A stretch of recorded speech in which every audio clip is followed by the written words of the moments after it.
Hello folks, and welcome to the Plain Mundane Show. I'm Alex Aquarius.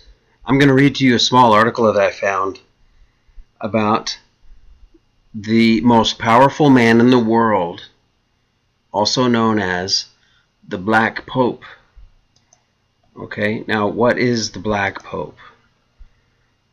The Black Pope is a derogatory nickname given to the superior general, usually by the media, and never used by the Jesuits themselves. The name comes partly from the color of the black priest's cassock, worn by members of the society, including the superior general, who today is Adolfo Nicolas, as seen in this picture, in the black, partly from a past concern most prominent around the 16th and 17th centuries amongst Protestant European countries concerning the relative power of the Jesuits within the Roman Catholic Church, and partly because the superior general is elected for life. Actually, folks, I want to add here that today the church is known as having two black popes, because Pope Francis, here in this picture on the right, in the white, is the first Jesuit pope. So he would be the white and the black pope, and Adolfo Nicolas, who is already elected for life, is the black pope. So in effect, today, for the first time in Catholic history, the church has two black popes. Okay, in effect. Okay, here's the introduction to this article. So, you thought you were pretty well informed by now about all of the main players on the conspiracy playing field. You've maybe been hearing for years about, or bumped into on your own, the various elements of society who control our world from behind the scenes.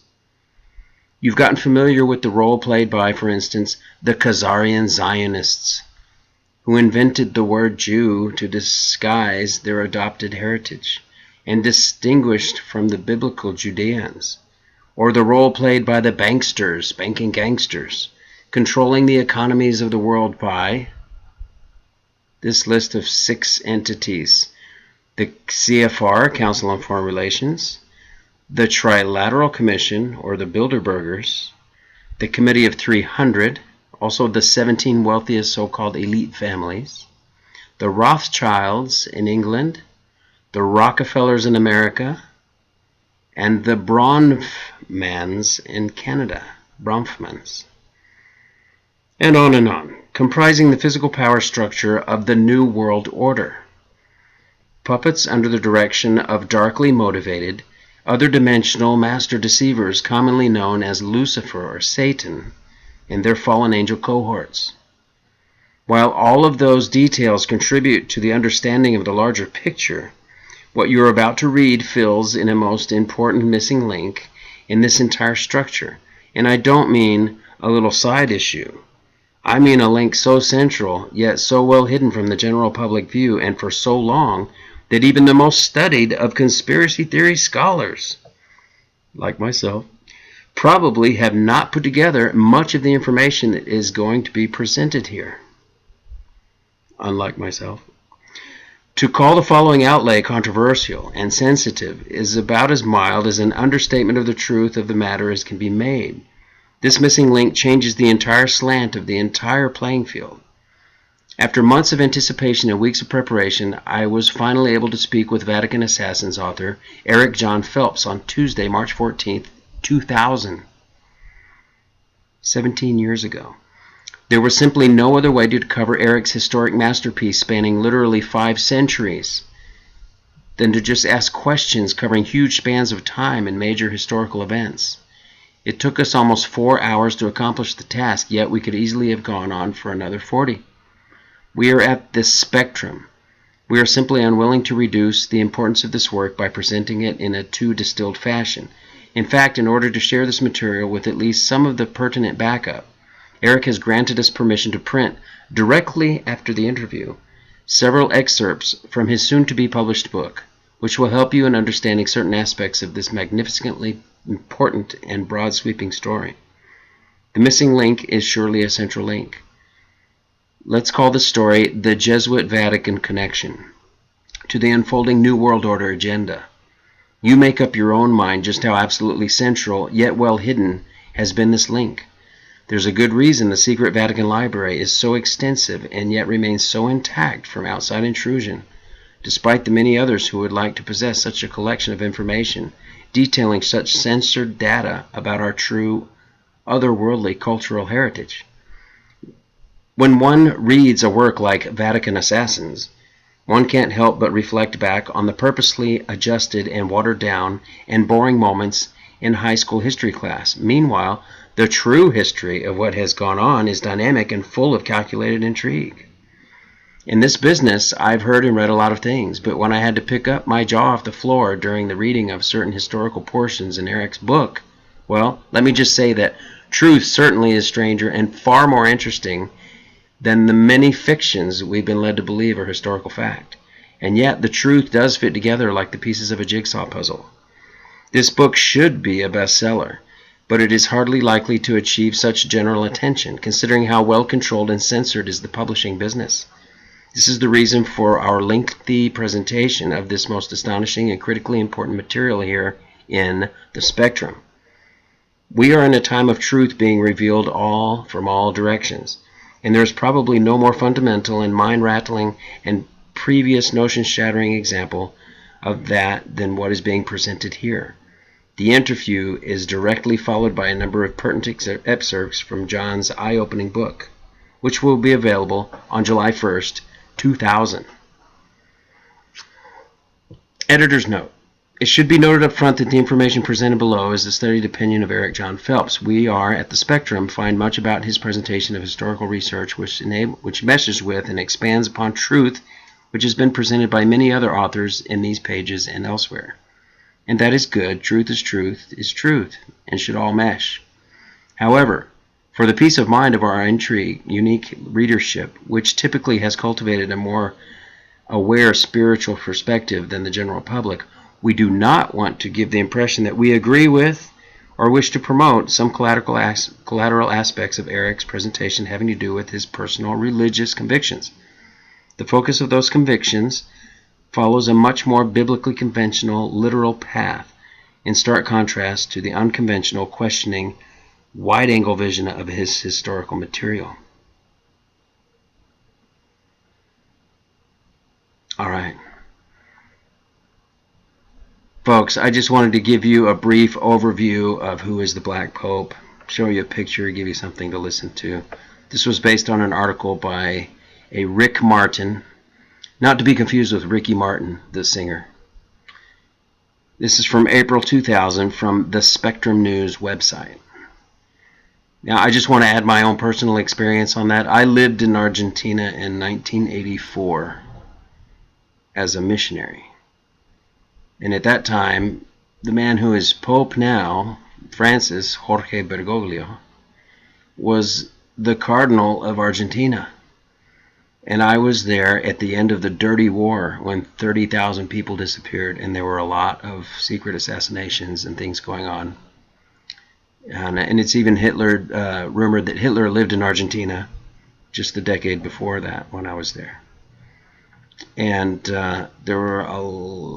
that's when the dictators of three took over the country and the Falkland Islands War occurred. 1982, 1983, 1984 is when I got down there to do my work.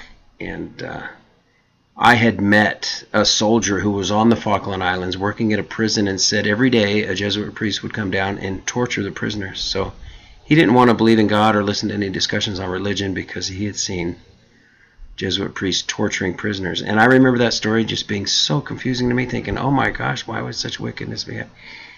But now, decades later in my age, I am now definitely past my age, in middle age, I can see what happened. Let me tell you another story. I have one good friend that's a very good friend of mine who is Jesuit. I also grew up with another friend who's Jesuit, but I haven't talked to him about it. But as I started to wake up, I started to study Freemasonry just as a hobby. And I was reading in Morals and Dogma, and I had looked, I grew up Mormon, a lot of Masons everywhere. I thought about joining. And as I started to look up who are the Masons, and I read more and more about the books, and I found libraries online that were open, and I looked into the materials. And you start to find out there's this secret society, and there's this there are organizations, and there's many different names and clubs, but of everything I found that was secret or covert, it kept leading me back to this black pope in the Vatican. And I even found out then, this was like 10 years ago, who was the black pope in the Vatican, Adolfo Nicholas, the same guy who is now. So I called up my friend Matt, and I said, hey Matt, I'm just been studying about Freemasonry, and I found out that I think the highest ranking Freemason on the planet is the Black Pope, and he seems to run Freemasonry. And Matt goes, Alex, you do know that I am a member of Opus Dei. And at that moment, I just went, I thought, I've just uncovered the assassins, and I just called one and exposed my research, and now I'm next on the list with the dagger. And I thought, oh shit. And then he sensed my tension, and he busted out laughing. And he goes, don't worry, dude. He goes, I'm not active. I never took the classes on discernments and never took the oath. So don't worry about me. You're just doing some research. I was like, whew. Man. But it's important to understand. I'm reading this for you today, and I put this out on the internet on my channel. It's just a general description of who's the Black Pope, what's it about, he's known as the most powerful man on earth, and I believe that. When people want to blame bad things that happen on secret societies or the Jews, or they blame it on Israel, or they blame it on the Khazarians, or they blame it on the Zionists, or they blame